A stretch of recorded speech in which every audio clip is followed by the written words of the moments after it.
मैं कुछ प्रदेश से रिलेटेड बातें भी कहना चाहूँगा, क्योंकि आज हिमाचल प्रदेश में कांग्रेस पार्टी की सरकार है। 18 महीने पहले सरकार सत्ता में आई थी और सत्ता में आने के लिए इन्होंने गारंटियां दी थी, वादे किए थे, लेकिन 18 महीने बीतने के बाद एक भी वादा ये सरकार पूरी नहीं कर पाई।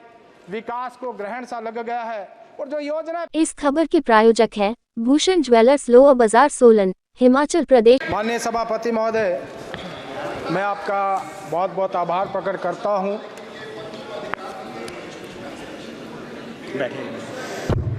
बैठिए माननीय सदस्य। धन्यवाद माननीय सभापति महोदय, मैं आपका आभार प्रकट करता हूं कि आपने मुझे बजट भाषण पर बोलने का मौका दिया।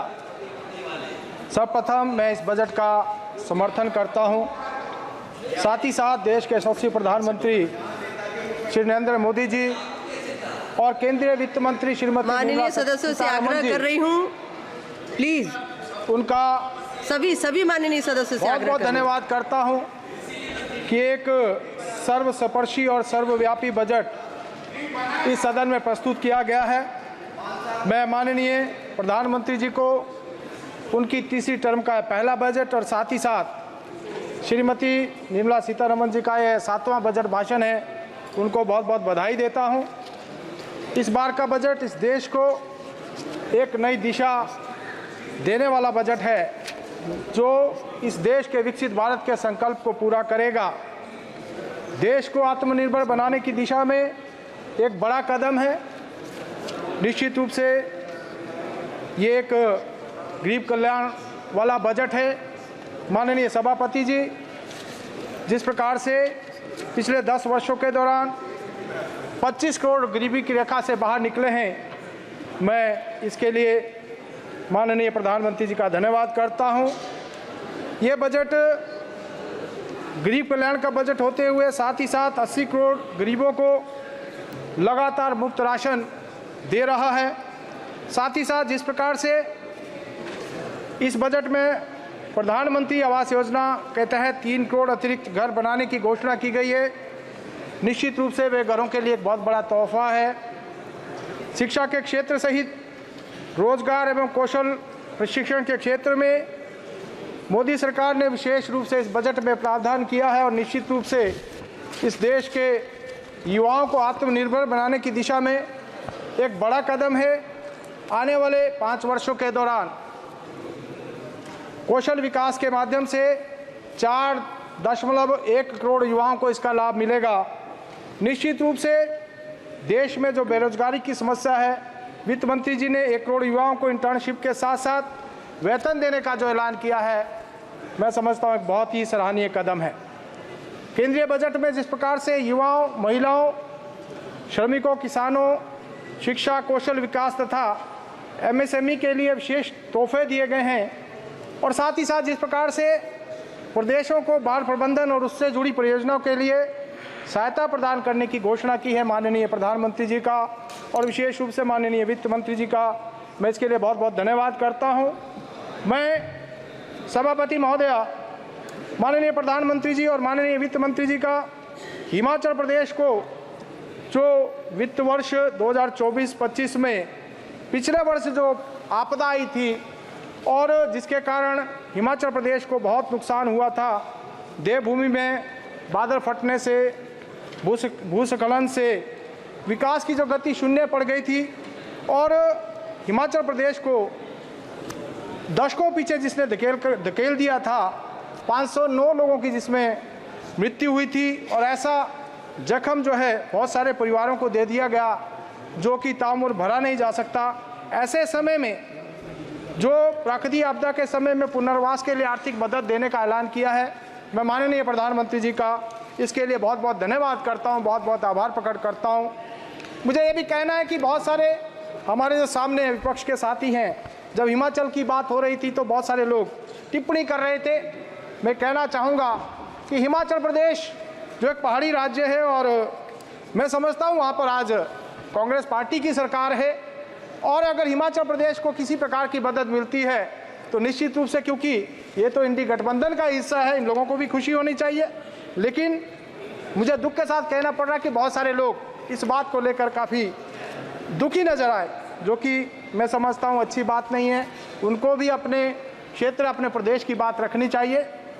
मैं विशेष रूप से धन्यवाद करना चाहूँगा कि जिस प्रकार से केंद्र सरकार ने आपदा के कारण जो हिमाचल प्रदेश को क्षति हुई थी, 16,000 आवास प्रधानमंत्री आवास योजना के तहत हिमाचल प्रदेश के लिए स्वीकृत किए, और जिनके घर बह गए थे, जिनके घर ढह गए थे, मैं समझता हूँ एक बहुत बड़ी सहायता उनको हुई।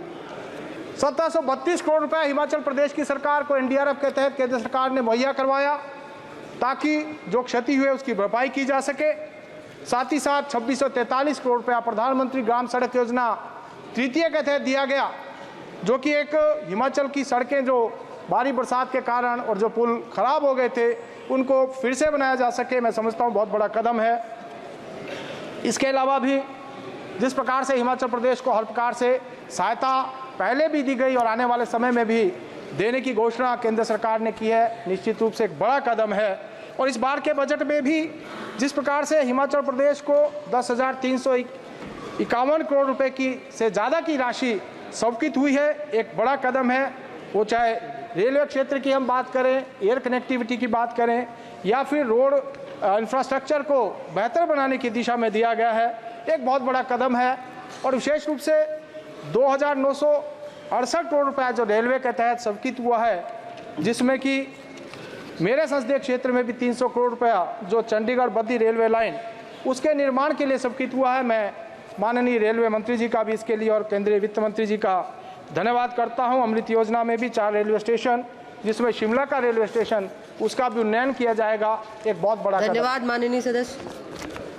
सभापति महोदय, थोड़ा समय और चाहिए। मैं ये कहना चाहूँगा कि जिस प्रकार से पहाड़ी क्षेत्रों में और विशेष रूप से मैं कहना चाहता हूँ कि हिमालय राज्यों की जो भौगोलिक स्थिति है, जहाँ पर बार बार बादल फटने की घटनाएं होती हैं, भूकंप, ओलावृष्टि और ऐसी प्राकृतिक जो आपदाएं हैं वो समय समय पर आती रहती हैं, जान माल का भारी नुकसान होता है। इन राज्यों में विशेष रूप से मैं पहाड़ी राज्यों की बात करना चाहूँगा, जिसमें चाहे हिमाचल प्रदेश है, उत्तराखंड है, असम है, जम्मू कश्मीर है, मणिपुर है, मिजोरम है, अरुणाचल, मेघालय, सिक्किम, नागालैंड, त्रिपुरा, ऐसा करके जो राज्य हैं इनके लिए जैसा कि पूर्वोदय की तर्ज पर एक अलग से मंत्रालय या फिर मंत्रालय में एक विभाग गठित किया जाए, जो इन क्षेत्रों में जो इस प्रकार की प्राकृतिक आपदाएं आती हैं उनका निरीक्षण करे और समय समय पर इन प्रदेशों को उनकी आवश्यकता अनुसार सहायता भी मुहैया करवाए। ऐसा मैं आपके माध्यम से केंद्र सरकार के ध्यान में इस बात को लाना चाहूँगा।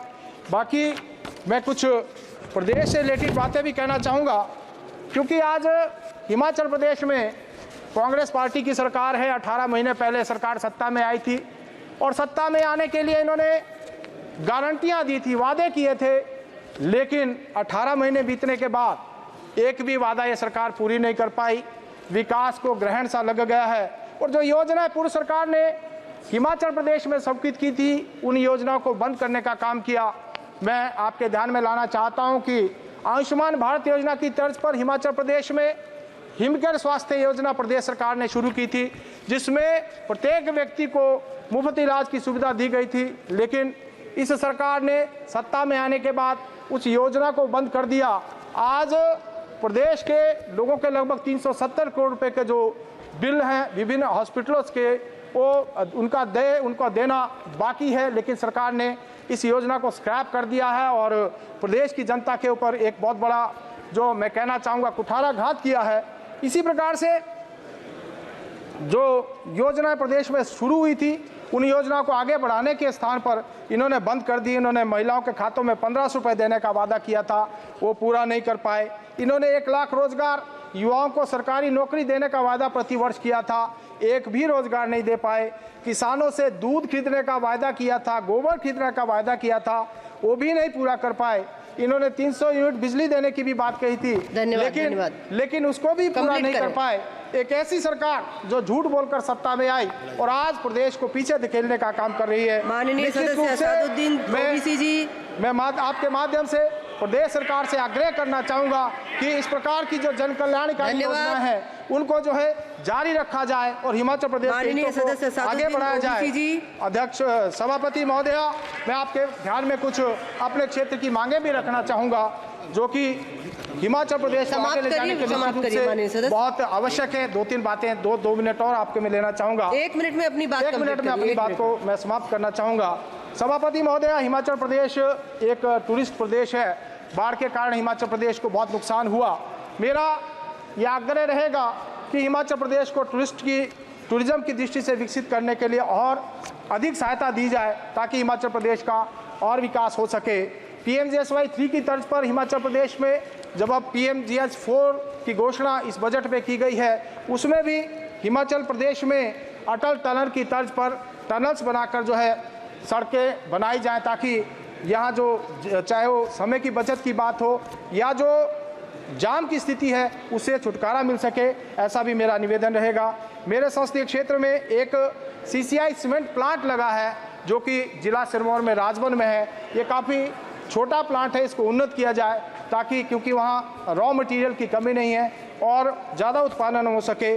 इसी प्रकार से CRF PMGSY में विशेष ध्यान हिमाचल प्रदेश का दिया जाए। हिमाचल प्रदेश में बहुत सारे छोटे धन्यवाद माननीय नदी नाले हैं, उनका चैनलाइजेशन किया जाए और मेरे संसदीय क्षेत्र का औद्योगिक क्षेत्र पांवटा साहिब कालाम माननीय इसको रेलवे के साथ जोड़ा जाए। सदस्य सभापति महोदय, आपने मुझे बोलने का मौका दिया। भूषण ज्वेलर्स सोलन, प्रदेश और देश भर में जाना पहचाना नाम। भूषण ज्वेलर्स लोअर बाजार सोलन, हिमाचल प्रदेश।